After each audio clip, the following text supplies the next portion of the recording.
Hello, hello, hello. Hello. Welcome back to the Pitlane Collective Podcast. I think we're on lucky episode 13 today. Is it 13? It is 13. We've made it all the way to 13. So I'm pretty sure if stuff's going to go wrong, this is the one. And it is as well. Because Yeah, we're trying new tech. fair warn to everyone as well.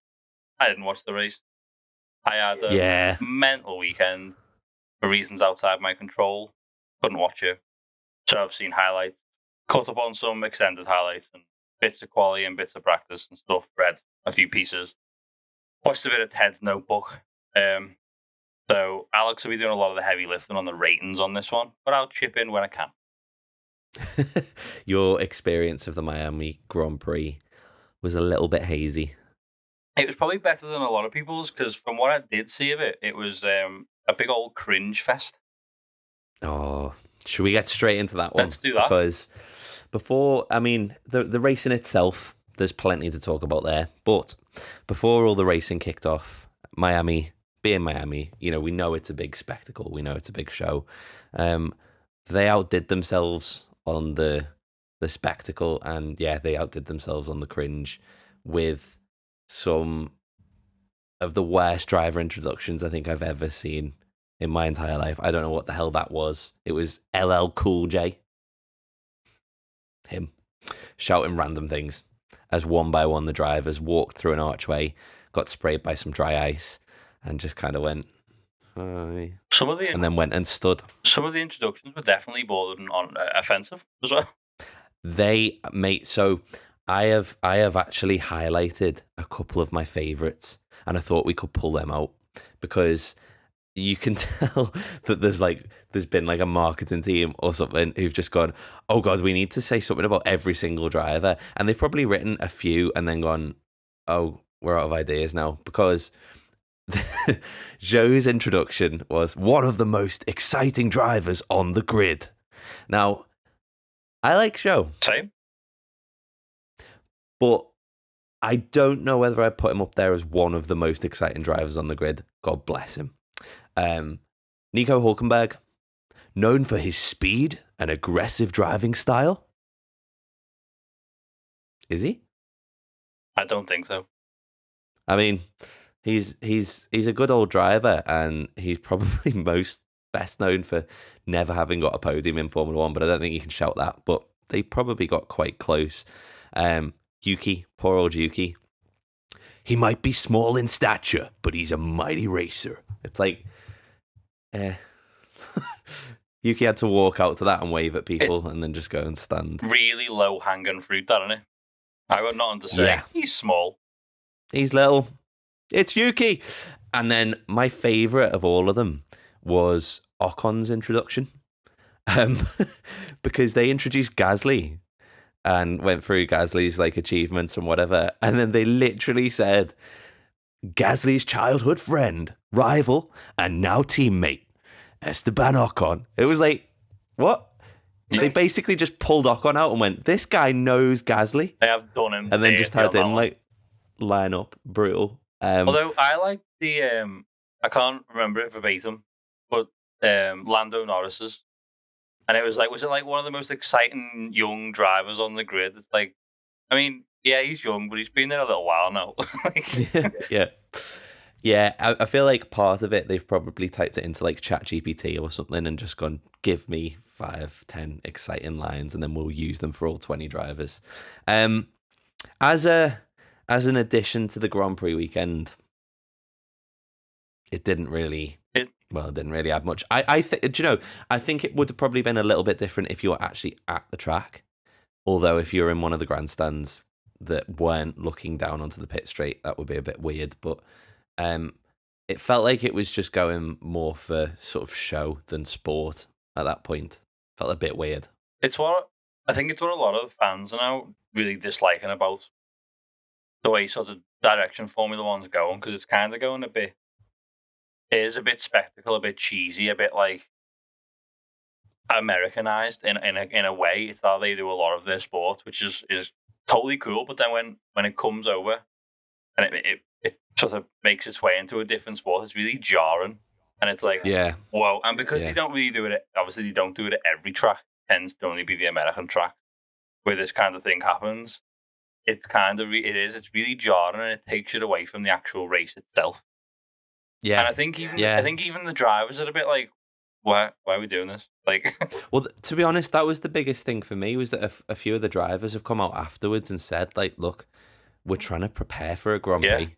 And like, I get it, like, totally. You know, if you're trying to get yourself into the headspace of getting ready for the grid, you know, planning your race, I don't know, some sort of weird kind of semi little fashion walkout kind of thing just feels a bit weird. I watched an interview with Max. This was before the Miami Grand Prix, but it was like a little Ask Me Anything thing. And it was kind of like, what do you do to prepare for the race? What music do you listen to and stuff like this? And he was like, nothing. I like to just sit in a room on my own with nothing, no music, and just like close my eyes and just concentrate. And you couldn't get more like one end of the spectrum to the other. It's like, gathering your thoughts, bit of meditation maybe, to like Will I Am, bringing you out to like conducting a fake orchestra. It's like, come on. Bit weird on it. But the good news is apparently they're going to trial it at between 6 and 7 other Grand Prix. Apparently. What, the walkout thing? Yeah. So apparently it's here to stay. So we can look forward to that a few more times. Who is that for? We know who the drivers are. Like, who is that for? Who's that for the benefit of? Yeah, it's for the new. It's all hype, really, isn't it? It's for the new fans or for the hype of the spectacle, but it's not actually. Yeah, it's not really doing a lot. Especially when they're just coming out with such cheesy random lines. Yeah. I'd be really interested to hear like how American fans perceive it. I think a lot of them hated it. Yeah, I could imagine it's kind of like embarrassing.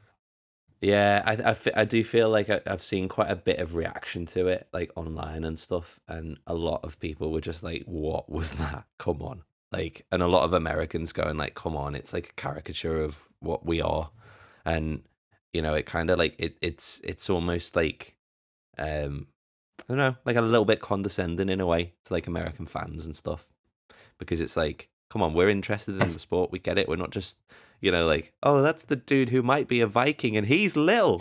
It's like, no, there's like, you know, we get it, but yeah, it's gonna come at 6 or 7 more races apparently. I mean, maybe the backlash will stop them from doing it, but if not, we've got that to look forward to again.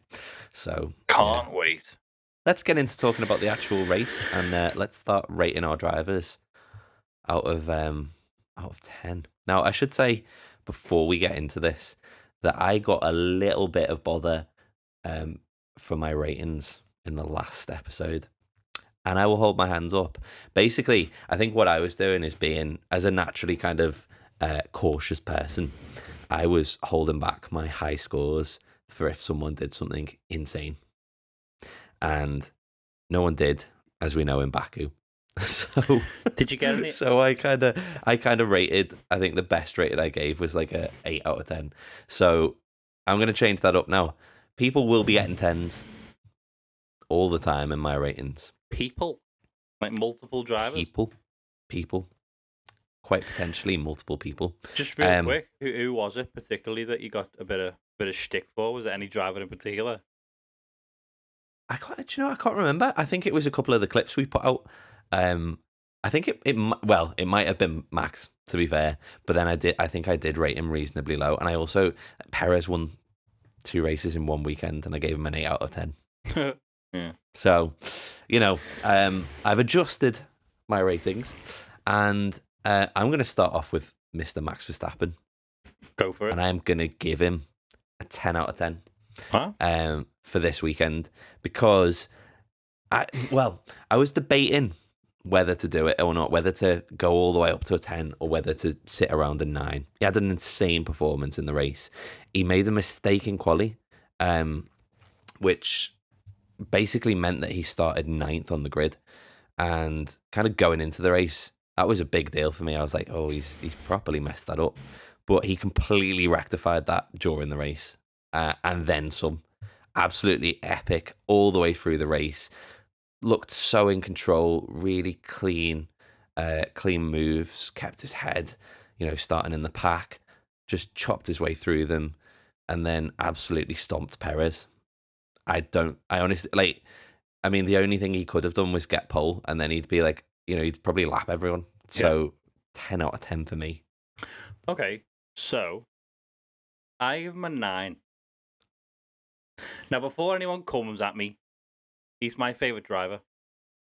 I'm a Red Bull fan. Max himself, because he's so good and performs so well, has put himself on that pedestal to maybe get a bit more criticism than other drivers. Does that make sense? So I give him a 9 because I agree with everything you said. So obviously his quali lap was a bit screwed due to the red flag. He only got 1 lap in and he lost the rear, I think, on that lap.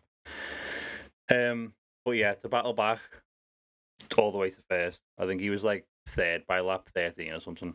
Waited for the DRS, and then the alternate strategy he was on, the hards to mediums, was perfect. So I only knocked him down because of the lap, because he did only get he screwed his lap up and only got P9.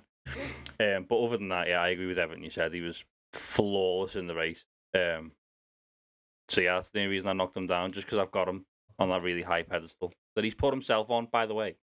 I feel like he's probably, for you to give him a 10, he's probably going to have to start. He's going to have to get pole and then start from the pit lane and then win the race. Do you know, I think it's because I said there's absolutely no like hate or anything like that. I said he's my favourite driver on the grid.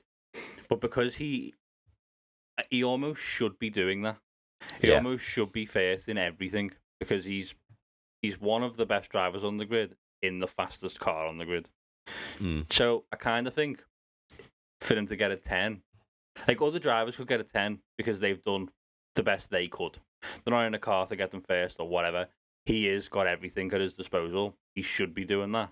That's the reason I give him a 9. Yeah, he's set the bar so high, hasn't he? Yep. Solid race. Second place, Sergio Perez. How did you rate him? So I give him a 7. Okay. I thought he was okay. P1 in quali. Looked really quick. But then my only issue is he couldn't pull away. So he couldn't really pull away from anyone. And then, obviously, when Max finally did pit for the mediums, he was only like a second ahead. I feel like if that's roles reversed, Max was 20 seconds down the road, and you've got absolutely no chance. So yeah, I think not that he struggled for pace, because obviously he came second pretty comfortably. The fact he just couldn't pull that gap, for me was not worthy of anything higher than that. Yeah, fair play. I've gone sort of similar. I've given him an 8 out of 10 because I think he was sort of lucky with pole position. Yeah. Like, but he put the lap in when it counted, and other people didn't. And then he led the race quite comfortably, but just could not hang with Max's pace at all. And to give him his due, he said it at the end of the race in the interviews. He was like, I'm going to have to just look at his data and see what happened there, because I think Perez started on the mediums, so the alternate strategy to Max, and then went to the hards partway through the race. And he came out on new hards, and Max was quicker than him on hards that had started the race. Yeah. So it was you So yeah, I think solid race from Checo, but I don't know. When you start on pole and your teammate in exactly the same car as you starts in 9th and then wins the race, it's not a great weekend. It's not a good look, is it? No, and I think, from all the hype from Baku of Perez sort of winning the race and keeping Max sort of at arm's length there, and all the hype about maybe he can take the championship fight to Verstappen, I think this was just a reminder that Perez is a solid driver, but Max is just another level. He's a robot. Yeah, he's a beast. So yeah, let's move on to the third place on the podium then, Mr. Fernando Alonso. Take it away. How did you rate him? Oh, I'll take it away. Go on then. Go on. I've given him a 10 out of 10. Wow, nice. Straight in there, because I think he had basically, I think he did everything he could. Beast in qualifying, like, put in a lap that put him second when it counted again, just before the red flags came out and stuff. Super smart and super calm in the race. Didn't do anything stupid with Perez or the cars behind. He held Sainz behind for a while, and then he just kind of chilled. Like they went long on their strategy, which meant he had to then he kind of didn't overcut Sainz, but he kind of went long when Sainz tried to undercut him, and then came out behind Sainz, overtook him on track, and then just kind of sailed off and was chilling, having a typical 2023 happy Alonso kind of drive. He was chilling so much that he actually was watching the TV as he was driving around, asking how Stroll was getting on, and complimenting him on his overtakes and stuff like that. So yeah, just another Alonso beast drive. He hasn't finished lower than 4th this season. So yeah, 10 out of 10. How about you? So I give him a 9. So I won't go into much detail as you, because I didn't watch the whole race. But yeah, he as you said, he did everything he could. He had quite a quiet race. He was kind of off on his own for most of it. As you say, he was even watching TV and watching Lance overtake people. But yeah, third is about where he should be, I think. So he's not going to beat the Red Bulls, is he? No, it's best of the rest, which is I think where we've said a few times. I think that is pretty much where him in that Aston is. Maybe not the Aston, but him in that Aston is. And I think that was just their podium of the season as well. So yeah, 3 podiums, 4 races. Hold on, is it? Oh no, yeah, I think so. No, we're 4 podiums in 5 races. 4 now. Yeah, okay, fair enough. So he's bossing it. And then behind Alonso came George Russell. Now, this was a weird one for me because I've actually given Russell a 10 out of 10 as well. Wow. I've been the mean one this week. Probably. I tried to fault Russell. I tried to be objective about this one. I'm not Russell's biggest fan, so I tried to not hate him and stuff. And I was like trying to find any fault with his weekend. I'll be honest, I couldn't really find it. I don't think that Mercedes belongs in 4th place. They both struggled in qualifying, but he still put together. He only just scraped through into Q3. Hamilton got knocked out. He just made it through. Managed a decent kind of quality position, qualified 6th. And then just kind of got his head down and moved forward in the race. And fair play to him. Great overtake on Gasly. Some really good racecraft, and just a solid all-round performance. I honestly don't think he could have done any better. So 10 out of 10 for Mr. Russell from me. How about yourself? Yeah, I give him a 9.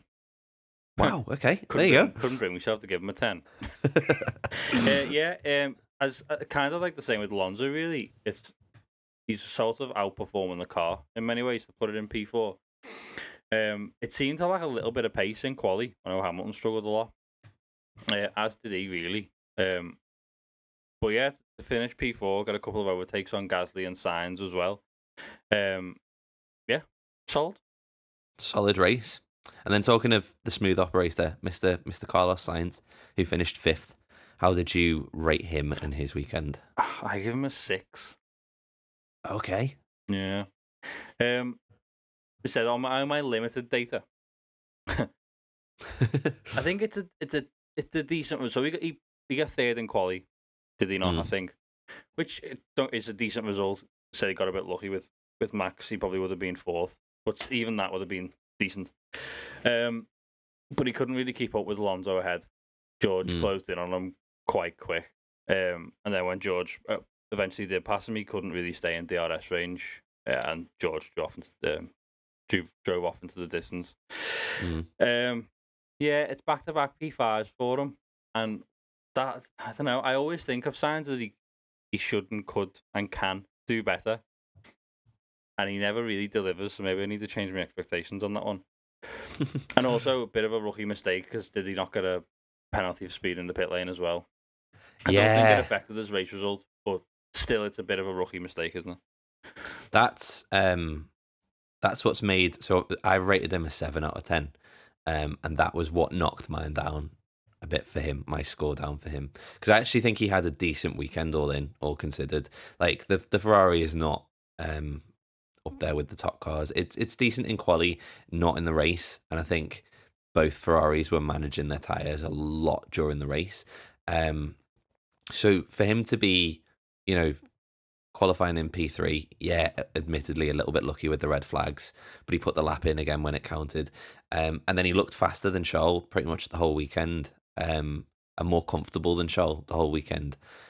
To me, I was going to score him really well, but yeah, that mistake of just locking up into the pits and getting another 5-second penalty, it was a bit clumsy, to be honest. And I know he's pushing as hard as he possibly can, but he of all people should know the dangers of 5-second penalties, and God forbid if the race finished under a safety car, he could well come to regret that again. So yeah, I knocked him down to a 7 out of 10 there. But he had a decent race and a decent weekend, all things considered. I think maybe being a bit down on him, but he was the stronger Ferrari driver this weekend. So solid work from him. And then following Carlos Sainz, we've got Mr. Lewis Hamilton, or Sir Lewis Hamilton, in 6th place. Sir.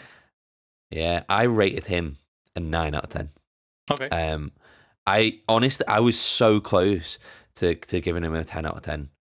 It was just the qualifying where I've knocked him down a little bit, because he had a poor performance in qualifying. Obviously, the car was struggling. Russell just scraped through, but Hamilton qualified 13th, and I think, especially kind of looking at how the race started, I was like, oh, that's massively going to cost him, because whereas Russell moved forward, Hamilton actually moved back off the start, and he had to kind of battle his way back through. But boy, did he battle his way back through, and it was awesome watching him. Ballsy overtakes, like the overtake on Leclerc especially, like millimeters from touching his wall, touching his sidewall and touching the wall on the outside. Beautiful move. I think I've just knocked him down a little bit, because I think if he'd have qualified sort of around Russell, he could have potentially been up there with Alonso, and he would have been up there with Russell during the race. So just, unfortunate, but a beast of a drive from Lewis. And it's nice to see him with that sort of fire in him again. Yeah. There's been a couple of races where he's sounded a little bit defeated and stuff, and he's got his mojo back. How about yourself? How did you score? So Hamilton? I also gave him a 9. And it was the same, really, just the 13th, bit of a nightmare in quali, but did battle back well. I think he started on the mediums, didn't he? Which I know most drivers started on the hards. Yeah, I think he did. Did he? I think so. I think he started on the hards, actually. I think he did the alternate strategy. Could be wrong, though. Yeah, Could be wrong. Can't remember. A few good overtakes. Gasly and Leclerc finishing P6 from P13. What more do you want? It just kind of looked a little bit inevitable, didn't he? That he was moving up. Like, it's that kind of Hamilton of old thing where it felt like the car clicked a little bit as well. And he just started powering through. And it looked like he had a bit more confidence to kind of go for those overtakes, which is nice to see. Mm. And then on the flip side of confidence, we've got Charles Leclerc. Yeah. My favourite driver. I have literally, because as we've already been over, I didn't really have time to do anything this weekend. Hence why a lot of you are going to be watching me going, he hasn't got a clue what he's talking about. I haven't when I prepare either, so yeah. But literally in my notes for Leclerc, I've just got meh. Yeah. Just got that word and a 6. Wow. Which, to be fair, is being quite generous, but as we've already been over, I struggle giving everyone lower than a 6, because I just think 6 is like, he turned up. Yeah, yeah, you were there. Okay, okay. Well, Leclerc is, my favourite driver. I'm supporting him. I've given him a 3 out of 10 for this weekend. It was just messy. Struggled Crashed twice. Didn't he? Crashed twice, in practice and quali. Brought out the red flag. And then in the race, just kind of didn't go anywhere, really. He got bullied by Kevin Magnussen for quite a long time. Like there were at least 2 or 3 times where he overtook Magnussen, and then Magnussen just got him back again in a Haas. I know that, like, you know, both of the Ferrari drivers have now come out talking about how difficult the car was, and I totally get that. I just think it was a bit of an off weekend for Charles.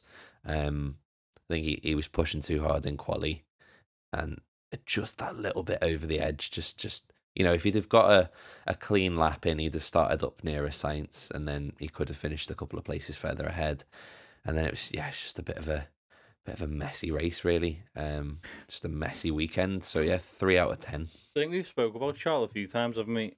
Like, his one lap pace is as good as anyone's on the grid, and when he's on it, he's really on it. But he's consistently quite inconsistent.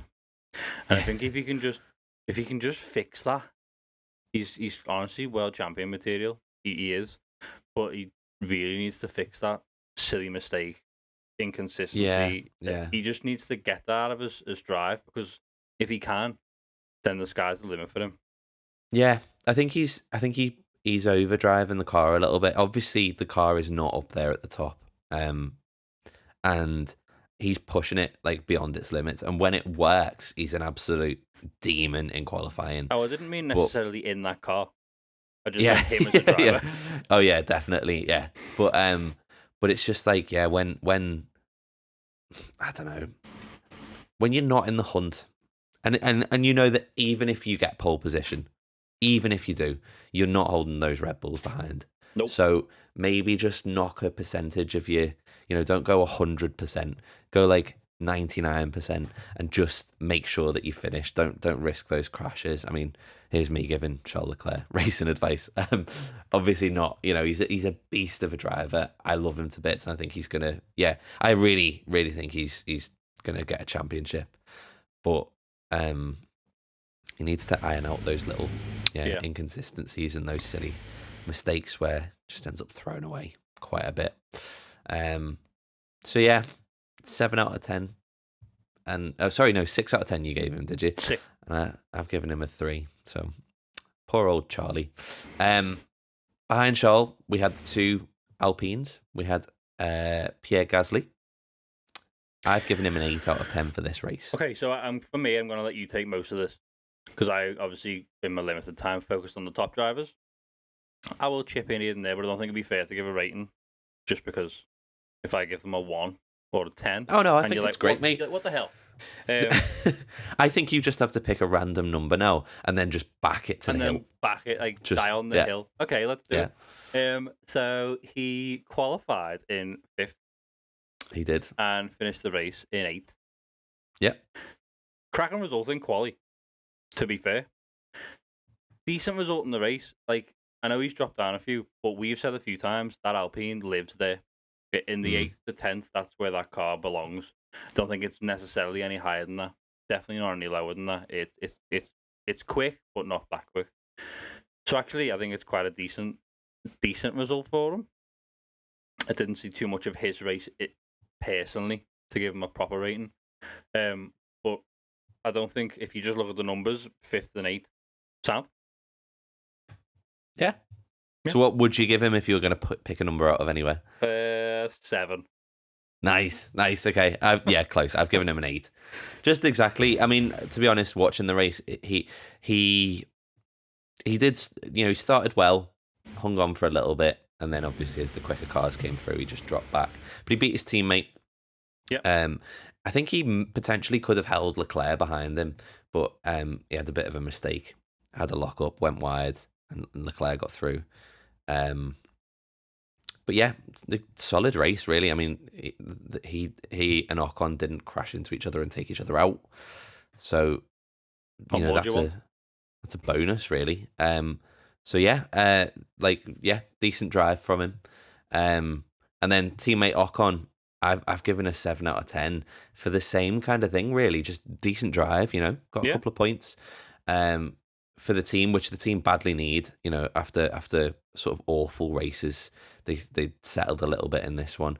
Solid drive from Ocon, just a bit invisible, really. I didn't really see too much of him. Yeah, like it was okay. It's okay. He just kind of held station, but that's what you need. You just need to keep getting those points on the board, and he did well. Kevin Magnussen. Yeah. In the Haas. So, one I did see a little bit more of his race. Didn't actually do any notes on him and stuff. But to put that car in P4, was it P4 for quali?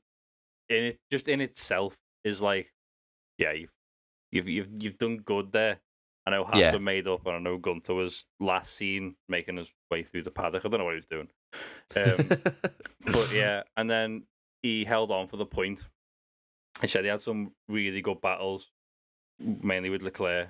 Yeah, I think it was, to be fair, I know he started fourth, but I think 10th's probably the best he could have hoped for. So yeah, smashed it.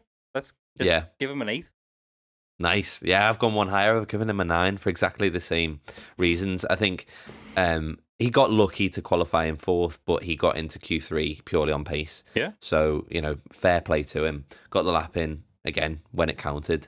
And the battling with Leclerc was a lot of fun to watch. He just didn't care. Oh. Like, I think you get some drivers where they might be a little bit nervous of a sort of top team kind of coming through. Magnussen just doesn't really care. He's just like, nah, you're not getting past, mate. And he genuinely held the Ferrari behind for a good number of laps. Solid job to get a point. So 9 out of 10 from me. Nice. And then we'll rattle through the sort of obviously that's the points. We'll rattle through the outside of the points, guys, quite quick. Yeah. This one might not be as quick though, because in 11th place was Yuki Tsunoda. Now, I have rated Tsunoda, and there is a little personal bias here, but I'll be honest, if you took his name away and replaced him with anyone else, I think I would still rate them a 10. I've given him a 10. Wow.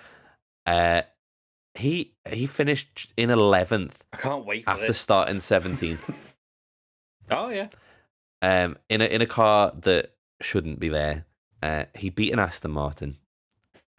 Awesome overtakes.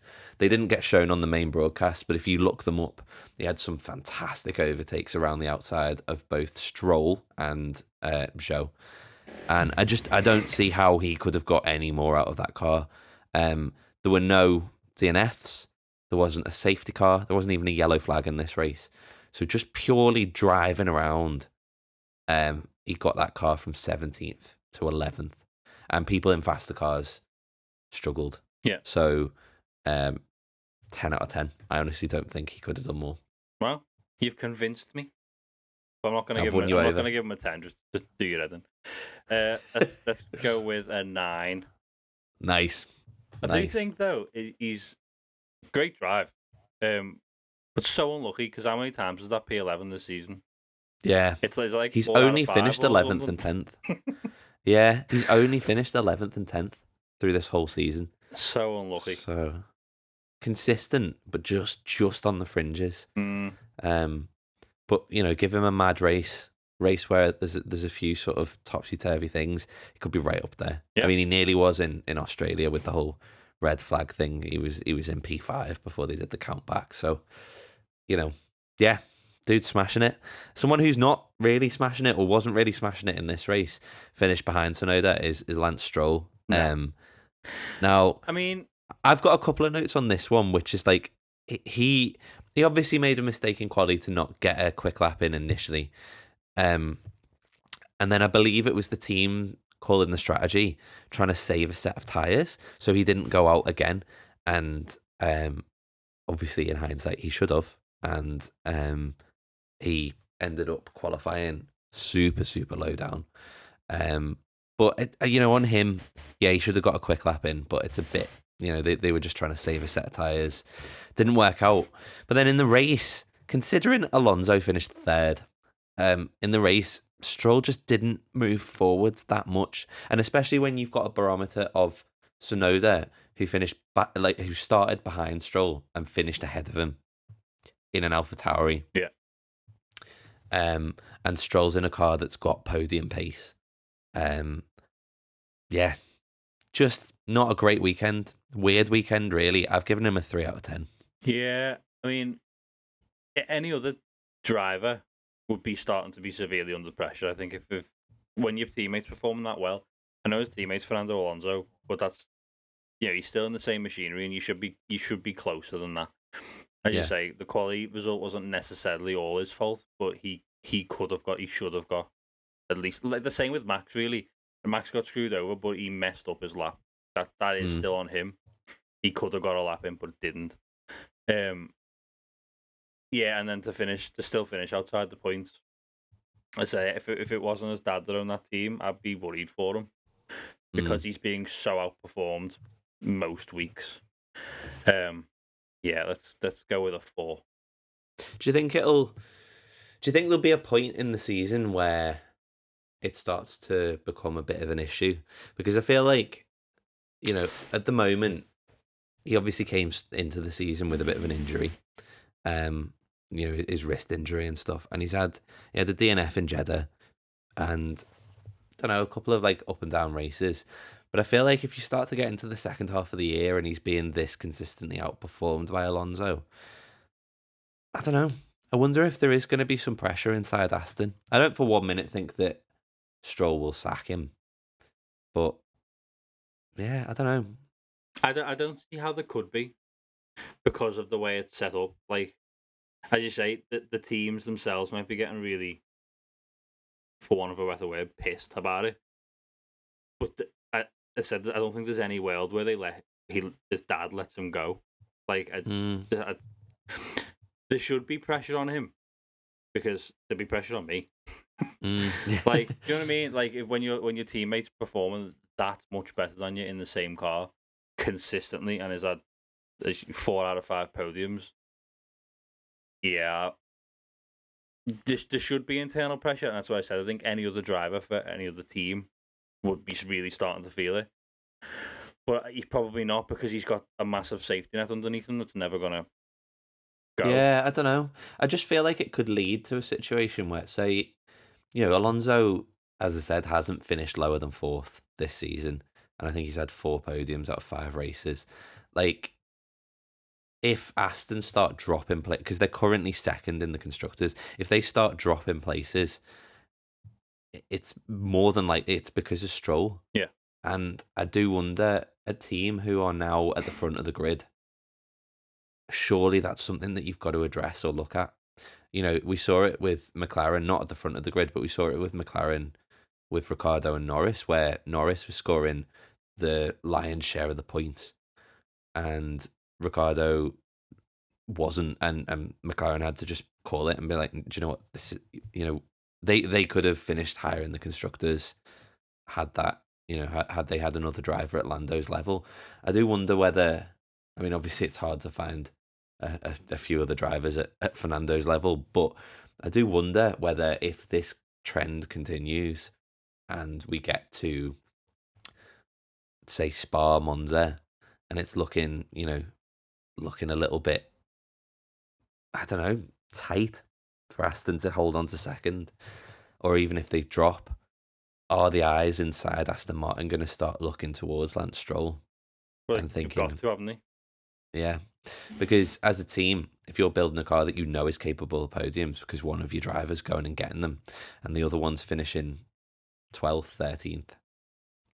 I mean, fair enough, it was an outlier of a weekend for him and he has been consistently in the points since, but yeah, I don't know. I mean, maybe Stroll will bounce back and bring up some, grab a podium or a P4 or something like that. We can hope. But and he can hope. But yeah, I just think that if we start going through the season, we joke about him having a super secure seat, and his seat is a lot more secure than a lot of other drivers, but we might see that being tested this year. Interesting. It'd be a story if it was to happen. It would be mad, and I wouldn't like to be at their family at Christmas. Christmas. You know what I mean? Yeah. That'd be an awkward one, but I mean, yeah, it should happen, shouldn't it? Because I would be like, get rid of him if it carries on. But it's whether his dad will have the heartlessness, I guess. To do that, yeah. The logical could you do step it? away. Could you sack your own son? I don't know. I know. Yeah, but maybe we'll definitely see eyes on him for the next few races, because if he struggles, I mean, 12th place in a podium capable car is just once, maybe you can chalk it up. But if he's if he struggles a few more times, there might be some eyes on him. Who knows? In P13, we've got Valtteri Bottas, who actually he had a good race. I've given him a 7 out of 10 for this one. It felt a little bit more like the Bottas of old that we know and love. He was in Q3 purely on pace. He did really, really well. Which is mad because that car, terrible. Yeah, exactly. And if I'm honest as well, there's a lot of talk about the red flag screwing people over in qualifying. I think it potentially screwed Bottas because he could have been higher than where he qualified. He could have been higher than P10. Yeah. He didn't get a lap in at all. Didn't set a lap in Q3 because of that red flag. And then in the race, obviously we know the car is terrible. So he slipped back, finished P13. But I think a solid result from him. And a little bit more like the Bottas that we used to know. Yeah, we'll go with that. I'll agree with you there. We'll go with the 7. Echo on the 7. Another 7, Alex Albon, finished in P14. I don't know if you've heard Albon's post-race radio. He basically goes into like a big debrief with his engineer. He's just like, oh, well, that was a bit disappointing, guys, because we had some issues with the tires at the front. We didn't have enough grip, and then we were lean. And it's actually quite interesting to listen to him basically outlining the car's weaknesses, of which there's quite a few. Of which there are many. Yeah. Yeah, I guess the track just didn't suit the car at all. But he did really well, really well. He qualified 11th, just behind Russell. And when I say, I mean literally like the same 10th as Russell, so the same 100th as Russell, if I'm right. And then obviously it just dropped back a little bit during the race because that car's struggling. But he's doing a smashing job. I think Williams will be happy with his performance, and hopefully there's some other tracks that'll suit that car a little bit better. Yeah. So yeah, 7 out of 10 from me. Go with that. How about yourself? Moving on. 7 out of 10. We got Nico Hülkenberg. 5 out of 10 from me. He had a crash in practice, and then he was a little bit anonymous during the race, but he did set the fastest lap at one point, which was just a bit weird. Qualified 12th, finished 15th, just a bit straight down the middle. 5 out of 10. Yeah, so if I'm going straight down the middle, it's got to be a 6. I know that doesn't make sense, but it does in my head, so move on. Right? Just being kinder. Then we've got Guan Yu Zhou, one of the most exciting drivers on the grid. Oh, yeah. But he finished 6th. 6th? If he'd finished 6th, I tell you what, I'd have scored him a lot higher. He would have been one of the most exciting on the grid. Yeah. He finished 16th. Poor Zhou. I mean, I know the car is terrible. We said this a few times. Terrible. I know it's hard to judge. Yeah. So, I think that's kind of where the car is. It's hard to judge him. But Bottas had his measure, had him covered this weekend. 5 out of 10 from me for Zhou. 4. Ooh. 4 because he's not exciting. No, I'm just joking. He's definitely one of the 20 most exciting drivers on the grid. Yeah. And then talking of all the exciting drivers, we've got the young up-and-coming star, Lando Norris, who finished 17th here. Now, this is a weird one because I was thinking about how I'd score Lando. I actually gave him a 6 out of 10. Mm-hmm. McLaren looked absolutely awful this weekend. There wasn't really much pace in that car at all. Qualified 16th, gained some places at the start, but just De Vries decided, nope, just drove into him, locked up and smacked Lando at the start of the race, put him down to last place, and then I think Lando had a bit of damage, and then we didn't really see that much of him after that. Genuinely just no pace for the car. Couple that with a bit of damage, just a bit of a meh weekend. So giving him a 6 out of 10. Yeah, I was going to give him a 5, but I'll give him a 6 because he had a nice helmet. There you go. Yeah, the beach ball helmet design was cool. So he gets a little bit of an uptick there. Next, we've got Nick De Vries. And I'm trying not to hate on the guy. I'm trying really hard, but he's not helping. Because, where do we start? I mean, okay, there's one. The rookies, wasn't it? It was. There's one little bonus I can give to De Vries, one little uptick, one little bit of positivity, which is that he outqualified Yuki. So there was that, well done, Nick. And genuinely, that's it's a good performance. But then just the race just fell apart again. I think Yuki took that car up to where the ceiling of where it could be, which is P11. De Vries finished 18th. I mean, he locked up off the start, ran into Norris. I think he probably had a bit of damage from that, but ruined both their races at turn 1, and then just did nothing and finished 18th. He's not, covering himself with glory at the moment. And talking about eyes turning towards drivers as the season goes on inside the teams, I think eyes inside AlphaTauri might start looking at him and going, well, hang on, your teammates up here, you are in the bin.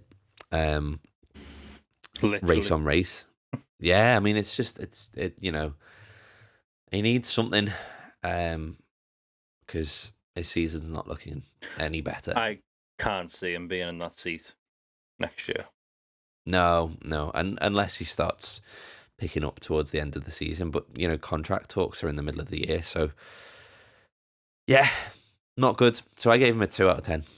Yeah, to be honest, I think I'm just going to give all the rookies a 3. Oh, there you go. Fair enough. Then we've got Oscar Piastri in the other McLaren, finished P19. Now, this is another weird one because I've actually given him a 6 out of 10 here. You've got to watch some of his onboards, and I don't think they showed it during the broadcast. His start he had a monster start. The dude's he's not really showing it in terms of race results because you can't. I mean, you've got Lando in 17th, but he just positioning awareness of the cars around him, the gaps that he's going for. He overtook Hamilton at the start. Just ballsy moves, but really sort of aware as well. Not doing anything silly or stupid and not kind of forcing people off the track or anything. Just really clever where he's positioning the car. But then the car just doesn't have the pace and he dropped back through the race. And then they developed a brake fault where apparently the brake pedal was going long. And he just had to manage that through the race till the end and finished 19th. But yeah, not a great result, but I think an exciting drive. And if McLaren can give him a better car, I'm excited to see kind of what's going to come out of that, because just watch that on board from the start.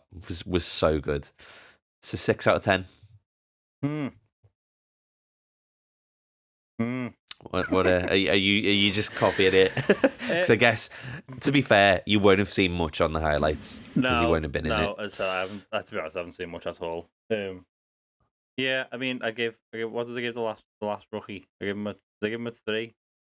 Yeah, we give Oscar a 4 because I like his wheels. There you go. Yeah, and he has a lot to do with them. Fascinating insight. And then in last place we have the hometown hero himself, Mr. Logan Sargent. 10. Yeah, I've given him an 11. Yeah, to be honest, I've given him a 1, mate. It was it was a poor weekend all round, wasn't it? Qualified last, finished last. I mean, that's just the pits, isn't it? Yeah. But at least he did it in front of his hometown crowd. I know. Could you get any worse? Yeah, I'm not. To be honest, I'm not feeling. I know. Yeah, I'm not feeling any of the rookies this year.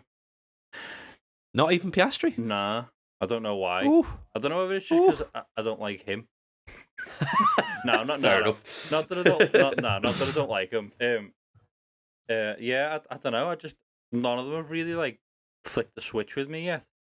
Yeah, fair dues. I think after the first few races, I said in a previous episode that I like Sargent, but he's really gone. It's been a bit anonymous, really, hasn't he? For a bit. And I know he's not driving a great car, and I know it's only his rookie season, but yeah, it's a tough one to take. I guess if you were to look at it and try and play devil's advocate with the result, because obviously I have given him a 1 out of 10 here. The list of things that Albon reeled off about the car, as a experienced driver like Albon is now, I thought you were going to say like me. like myself, driver. As an experienced driver, I can attest to the fact that would be a tough car to drive. But no, Albon's sort of reeling off all these different issues that he was having to manage. I imagine as a rookie, that's like your head's gonna melt a little bit. But it just wasn't a great race. I've seen flashes of pace from him. I've got a little bit of hope that maybe he could turn out to be really decent, but it just wasn't a weekend for him, was it? Wasn't great. Nope. So I've given him a 1 out of 10. Yeah, 2. 2. There we are. And then to wrap things up, the Miami Grand Prix as a whole. Now, I'll jump in here first just because I've got a couple of notes on the race, and they're not massive. I feel like the consensus to it from sort of reviews I've read and things I've seen online is that people are a bit split. Some people seem to hate it. Some people were like, "Oh, it's it was good."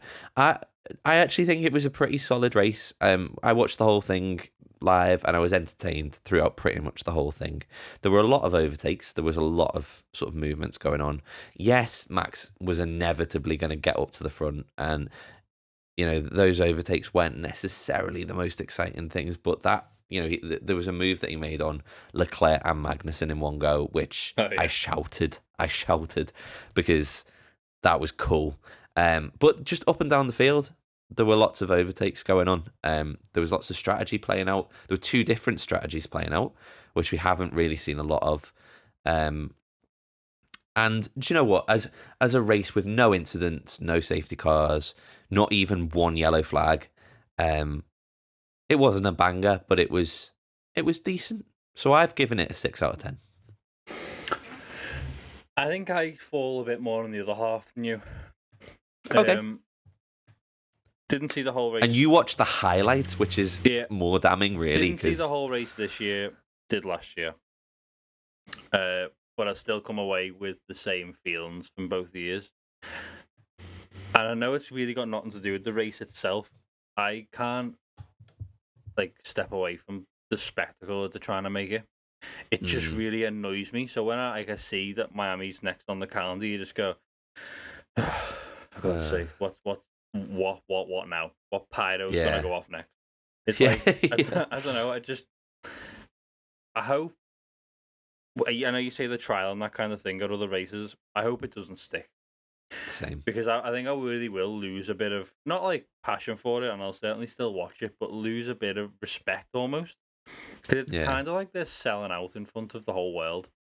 Yeah, it removes the kind of prestige of it a little bit almost. Did you see Martin Brundle's grid walk? I didn't actually. I saw a little bit of it where he sent Jackie Stewart to go find Roger Federer. But you know what does me head in? No one knows who he is, and no one seemed to know who Jackie Stewart was. Jackie Stewart was like, I think he wanted to talk to Federer. He was like, "I'll go and get him for you." So he's like, "Oh yeah, go and get him." And the security were trying to stop him, as if saying, "Who are you? Get out!" It's like, are you serious? Yeah, what are you doing? I think it's doing. Was it last year at Miami where they had a couple of people where Brundle was trying to interview them and they just kind of ignored him almost, or were trying to kind of push him up? Yeah. It's one of those when you get I guess when they try and turn a race like that into a spectacle, you get a lot of people who come for the spectacle and they're not necessarily fans of the sport. No, and they're not necessarily. No. They don't really know what's going on. It's not that they're not necessarily fans of the sport. They haven't got a clue what's going on. Yeah, they're just so they can take a picture for their Instagram, and that's it. You could ask them to name 5 drivers on the grid, and I bet you none of them couldn't do it. It's why are you there? It clashes with certain races that you'll get where you will actually get celebrities turning up who are massive fans. And they'll get interviewed and they start offering insight. There's a proper conversation going on. I know Trevor Noah was one of them. I can't remember what Grand Prix it was last year, but they started interviewing him and clearly it was going to be a little kind of, let's interview a celebrity. His son loved it as well, doesn't he? Yeah, and he's just all over it and it's it's cool to see. So, yeah, I mean, I suppose you have to walk that line with stuff like that, but it's just if they start focusing too much on the spectacle and not enough on the actual sport, yeah, it's gonna turn a few people off, and it kills it a little bit for me as well. Do you have to walk that line though? Because you don't really Yeah. see it in any other sport. Like Yeah, this true. procession of celebrities before a footy match kicks off, or before that's true. whatever kicks off. You just don't see it. I don't understand what the point is. As you say, there's celebrities that seem to love it. Like Tom Cruise is another one, isn't he? He could probably get on the grid and drive one of the cars. Yeah. Probably got a super license. And like that, I haven't necessarily got an issue with that. But when you've got all these rappers and actors and like social media influencers that like are taking this grid walk, but they've got no idea why they're there, or they've got no idea what's going on. And you know for a fact the drivers will hate it as well. Like, they will absolutely, they'll just cringe at it and despise it because it takes them out the moment, and it takes a lot of the fans and viewers' eyes off the moment as well. It's like we're gonna be driving at 200 mile an hour here and putting our life at risk. We kind of want to get in the zone.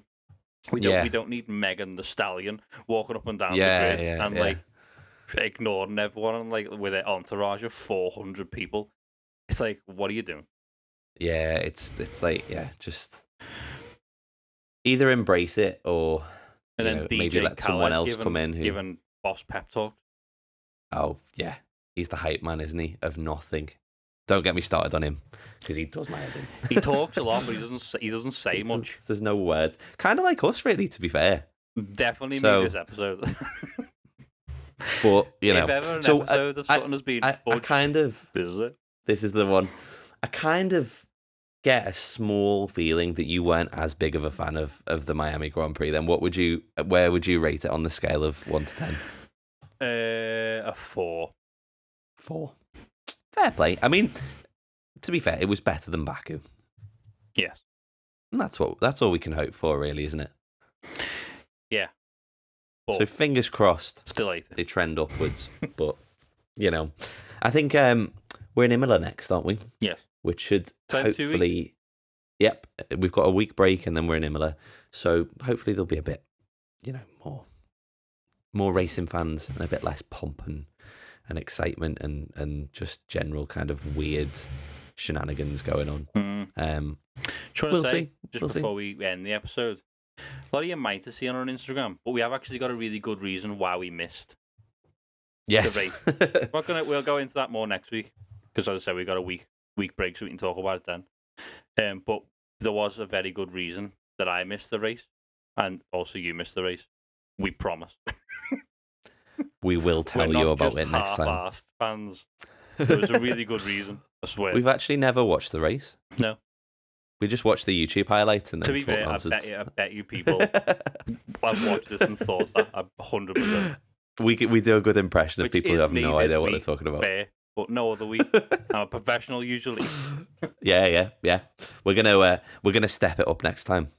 We're gonna actually watch the race. Oh yeah. We're gonna go for it. I might watch quali as well. Jesus. Because I've heard that's supposed to be quite good. Yeah. Well, there we go. That was Miami, I guess. That was that. That was thing. That was a race weekend, and that's a pod.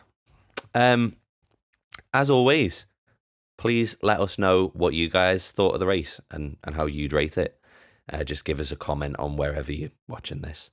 And thank you for all the support, as always. Yeah. We'll catch you next time. See you later. Cheers.